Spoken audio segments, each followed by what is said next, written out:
নমস্কার বন্ধুরা, আজ আমি নিয়ে এসেছি শিমের টক ঝাল মুখরোচক দারুণ একটা রেসিপি,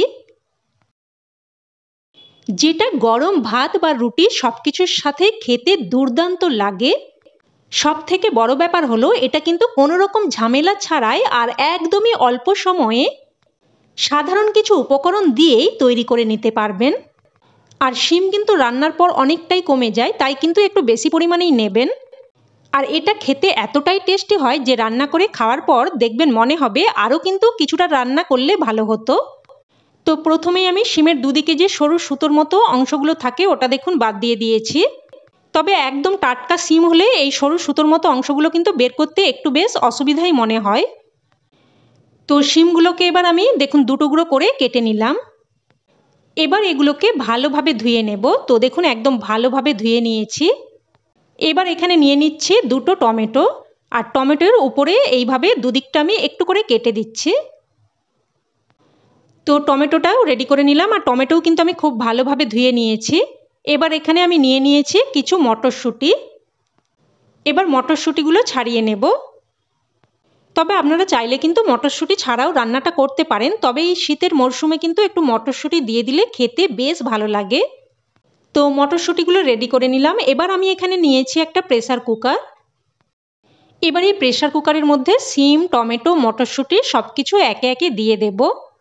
আর বন্ধুরা, আমার চ্যানেলে আমি কিন্তু এরকম সহজ সাধারণ ঘরোয়া রেসিপি শেয়ার করে থাকি, তাই আপনারা যারা আমার চ্যানেলের নতুন বন্ধু আছেন তারা কিন্তু চ্যানেলটিকে সাবস্ক্রাইব করে নেবেন, আর পাশে থাকা বেল বাটনটিও অন করে নেবেন রেসিপির আপডেট সবার আগে পাওয়ার জন্য। তো শিম, টমেটো, মটরশুঁটি দিয়ে তারপর আমি দিয়ে দিয়েছি অল্প একটু লবণ, আর এখন দিয়ে দিচ্ছি 2 চামচ মতো সর্ষের তেল। আর এখানে কিন্তু কোনো রকম জল দেওয়ার প্রয়োজন নেই। তো এবার প্রেসার কুকারের ঢাকনা আটকে দিচ্ছি। এবার গ্যাস অন করে প্রেসার কুকারটা বসিয়ে দিয়েছি, আর কিন্তু জাস্ট দুটো সিটি দিয়ে দেব। তো দুটো সিটি পড়ে গেলে এবার এটা নামিয়ে কিছুক্ষণ রেখে দিচ্ছি। এবার আমি এখানে নিয়ে নিচ্ছি প্রায় 8 থেকে 10 কোয়া মতো রসুন, কয়েকটা কাঁচা লঙ্কা। তবে ঝালটা কিন্তু অবশ্যই আপনারা আপনাদের স্বাদ অনুযায়ী দিয়ে দেবেন। আর নিয়ে নিলাম 1 মুঠো ধনেপাতা। এবার এই সব কিছুকে আমি হালকা থেঁতো করে নেব। আর আপনারা যদি এখানে মিক্সার গ্রাইন্ডার ব্যবহার করতে চান সেক্ষেত্রে কিন্তু জাস্ট একবার ঘুরিয়ে নেবেন। তো দেখুন সব কিছুকে এইভাবে একটু থেঁতো করে নিয়েছি। এবার এগুলো একটা পাত্রের মধ্যে উঠিয়ে রাখছি। এবার এইদিকে দেখুন প্রেসার কুকারটা একটু ঠান্ডা হয়ে গেছে। মোটামুটি বাষ্পচাপটা যখন পুরোপুরি কমে যাবে তখন প্রেসার কুকারটা খুলে নিতে হবে। এবার এইগুলোকে প্রেসার কুকার থেকে আমি একটা প্লেটের মধ্যে নামিয়ে রাখছি। শিম, টমেটো সব কিছু কিন্তু বেশ ভালোভাবে সেদ্ধ হয়ে গেছে। আর দেখুন প্রেসার কুকারের মধ্যে কিন্তু অল্প একটু জল বেরিয়েছে। এটা কিন্তু সবজির জল, আপনারা চাইলে ফেলেও দিতে পারেন, আবার রান্নাতে ব্যবহারও করে নিতে পারেন। আমি কিন্তু রান্নাতে ব্যবহার করে নেব। এবার মটরশুঁটিগুলোকে দেখুন আমি একটা আলাদা বাটির মধ্যে উঠিয়ে রাখছি। তো দেখুন মটরশুঁটিগুলোকে আলাদা উঠিয়ে নিলাম। এবার টমেটোর খোসা ছাড়িয়ে নিচ্ছি।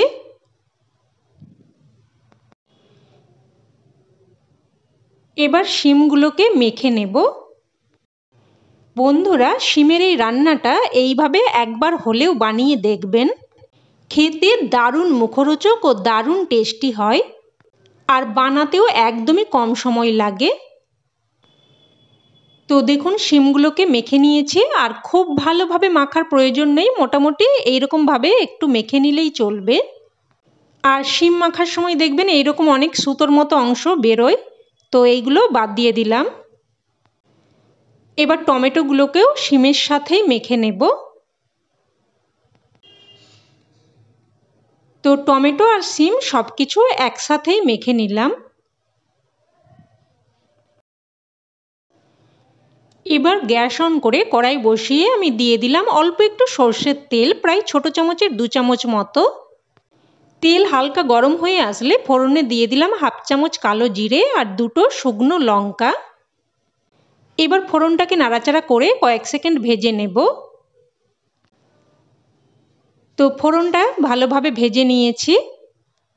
এবার এর মধ্যে যে রসুন, কাঁচা লঙ্কা, ধনেপাতা থেতো করে রেখেছিলাম ওটা দিয়ে দিলাম। তো এবার এগুলোকে একটুক্ষণ নাড়াচাড়া করে ভেজে নেব। আর এই ধনেপাতা, রসুন, কাঁচা লঙ্কা সব কিছু একসাথে মিলে কিন্তু একটা দারুণ ফ্লেভার বেরিয়েছে। তো একটুক্ষণ হালকা ভেজে নিয়ে এবার এর মধ্যে দিয়ে দিলাম একটা মিডিয়াম সাইজের কুচানো পেঁয়াজ। পেঁয়াজটা দিয়েও হালকা করে ভেজে নেব। আর বন্ধুরা, আপনারা যারা রান্নাটা সম্পূর্ণ নিরামিষভাবে করতে চান তারা পেঁয়াজ রসুনটা বাদ দিয়ে দেবেন। আর শেষে কিন্তু একটা স্পেশাল উপকরণ দিতে হবে, আমি সেটা পরে বলে দেব। তো এবার আমি এর মধ্যে অল্প একটু লবণ দিয়ে দিলাম। শিম সেদ্ধ করার সময় আমি লবণ দিয়েছিলাম, তো সেই অনুযায়ী কিন্তু লবণটা দিয়ে দিয়েছি। লবণটা দিয়েও সব কিছু একটুক্ষণ নাড়াচাড়া করে ভেজে নিলাম। এবার এর মধ্যে মেখে রাখা শিম আর টমেটো দিয়ে দিলাম। আর সাথে সবজি সেদ্ধর যে জলটা আমি রেখে দিয়েছিলাম ওটাও দিয়ে দিলাম। সাথে অল্প একটু হলুদ গুঁড়োও দিয়ে দিলাম। এবার সব কিছু নাড়াচাড়া করে ভালোভাবে মিশিয়ে নেব।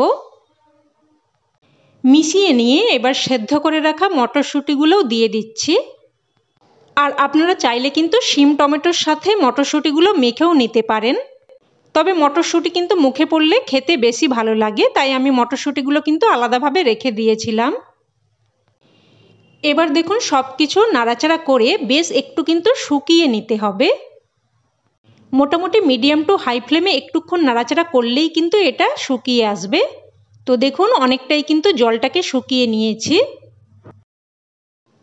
এবার এর মধ্যে অল্প একটু চিনি দিয়ে দিলাম, এতে করে স্বাদটা সুন্দরভাবে ব্যালেন্স হবে আর খেতেও কিন্তু খুবই ভালো লাগবে। তবে মিষ্টিটা কিন্তু অবশ্যই সামান্য একটুই দেবেন, কারণ শিম কিন্তু এমনিতেই একটু মিষ্টি মিষ্টি খেতে হয়। তো চিনিটা দিয়ে মিশিয়ে নিয়ে এবার সবশেষে দিয়ে দিলাম কিছু কুচানো ধনেপাতা। আর রান্নাটা নিরামিষভাবে করতে চাইলে সব কিছু পদ্ধতি একই থাকবে, শুধু শেষে 1 চামচ সর্ষে বাটা দিয়ে দেবেন। তারপর কুচানো ধনেপাতা দিয়ে একই রকমভাবে মিশিয়ে নেবেন। তো রান্না এখন একদম তৈরি। এবার এটা গরম ভাত বা রুটির সাথে পরিবেশন করুন। খেতে এক কথায় অসাধারণ লাগে। অবশ্যই এইভাবে একবার বানিয়ে দেখুন, আর আমার 100% বিশ্বাস খেয়ে আপনাদেরও খুবই ভালো লাগবে। তো রেসিপি কেমন লাগলো অবশ্যই কমেন্টে জানাবেন। আর ভালো লেগে থাকলে প্লিজ একটা লাইক দিয়ে দেবেন। আর চাইলে বন্ধুবান্ধব আত্মীয় স্বজনের সাথে শেয়ারও করতে পারেন, যাতে করে তারাও কিন্তু অল্প সময়ে এই দারুণ রান্নাটা তৈরি করে নিতে পারে। তো আজ তাহলে এই অবধি, আবারও অন্য কোনো রেসিপিতে দেখা হবে। ততক্ষণে সকলে ভালো থাকবেন, সুস্থ থাকবেন আর সকলকে ধন্যবাদ।